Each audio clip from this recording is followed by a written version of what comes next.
Welcome to Swarupa's kitchen.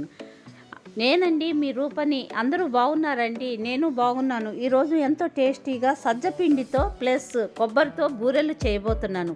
మరి అది ఎలా చేయాలో చూసేద్దామా? మరి ఒకసారి వీడియోలోకి వెళ్ళే ముందులో సజ్జలు బెనిఫిట్స్ చూద్దామండి. సజ్జలలో విటమిన్లు, మినరల్స్ ఎక్కువగా ఉంటాయండి. ఇందులో ప్రోటీన్స్, పీచు పదార్థం పుష్కలంగా ఉండటం వల్ల ఆహార విధానంలో జీర్ణమై చక్కెర నిల్వలు నెమ్మదిగా విడుదలవుతాయండి. అంతేకాకుండా కండరాలను కూడా ఎక్కువ శక్తిని ఇస్తుందండి. ఈ గ్లాస్తో 3 గ్లాసులు తీసుకుంటున్నానండి నేను.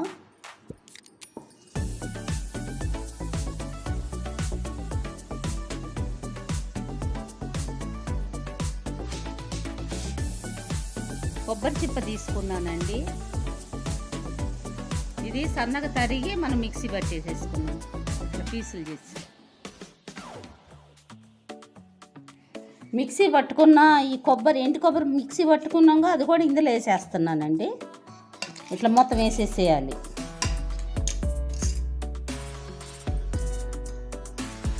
కొంచెం అంతా ఇలాచి పౌడర్ వేస్తున్నాను.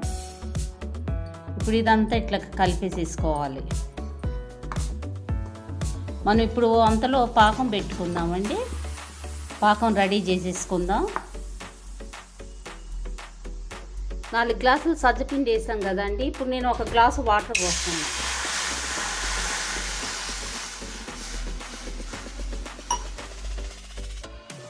నేను 1 గ్లాసున్నర వేస్తున్నానండి. బెల్లం కూడా ఇంకో 1/2 గ్లాస్ కూడా వేస్తాను.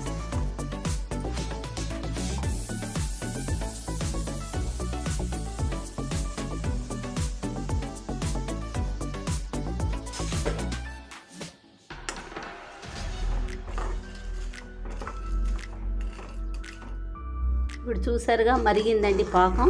మనం ఇప్పుడు స్టవ్ బంద్ చేసేసుకొని, ఇప్పుడు ఇందాక మనం సజ్జపిండి ఉంది కదా, కొబ్బరి వేసి కలిపి పెట్టుకుంది, ఇప్పుడు అదంతా ఇందులో వేసేసుకుందాం పాకంలో.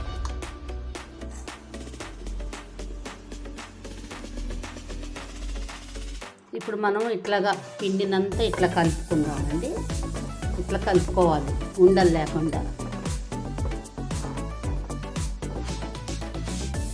ఇప్పుడు ఇట్లాగా ఇందులో వేసేసుకున్నానండి. ఇందాక మనం అందులో పాకం పట్టిన పిండి అంతా ఈ బేషన్లో వేసేసుకొని ఇట్లా కలుపుకోవాలండి. కొంచెం కాలుతుంది, కొంచెం తడి చేసుకోవచ్చు చెయ్యిని.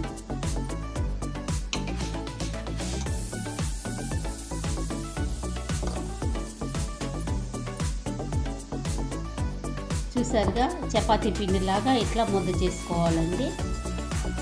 ఇప్పుడు మనం చిన్న పాలిథిన్ కవర్ తీసుకొని ఇందులో చిన్న చిన్న ఇట్లా రౌండ్ ముద్దలు తీసి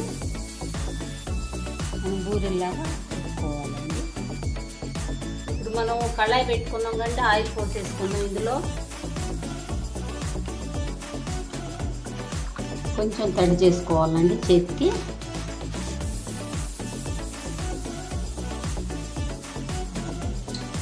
చూసారుగా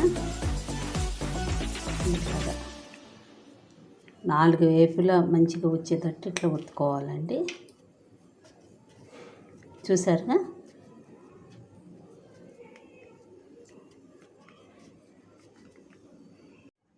ఆయిల్ కాగిందండి. మనం ఒక్కొక్కటి ఇట్లా వేసేసుకుందాం. చూసారుగా.